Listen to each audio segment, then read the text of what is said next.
and then back to back wicket, same tonight as well. But Bangladesh ভালো খেলেছে, তাদের অনেক সম্মান করি। বাংলাদেশের কাছে ম্যাচ হেরে একই বললেন পাকিস্তানের অধিনায়ক শাহিন আফ্রিদি। বিস্তারিত দেখুন পুরো ভিডিওতে। দর্শক, লক্ষ্য 291 রানের। শুরুতেই পাকিস্তানকে চেপে ধরে বাংলাদেশ। দুই পেসার তাসকিন আহমেদ আর নাহিদ রানার গতিতে 17 রান তুলতে 3 উইকেট হারিয়ে বসে সফরকারীরা। এরপর পাকিস্তান লড়লেও 161 রানে 6 উইকেট তুলে নিয়ে জয়ের সুবাস পেতে শুরু করে বাংলাদেশ। কিন্তু টাইগারদের জয়ের পথে কাটা হয়ে দাঁড়িয়ে আছেন সালমান আগা।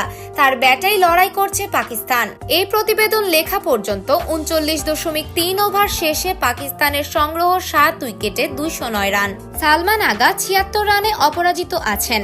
ম্যাচ শেষে পাকিস্তানের অধিনায়ক শাহিন আফ্রিদি বললেন, বাংলাদেশ আজ সত্যিই দারুণ ক্রিকেট খেলেছে। তাদের পারফরমেন্স প্রশংসার যোগ্য এবং আমরা তাদের অনেক সম্মান করি। ম্যাচে তারা আমাদের চেয়ে ভালো খেলেছে বলেই জয় পেয়েছে।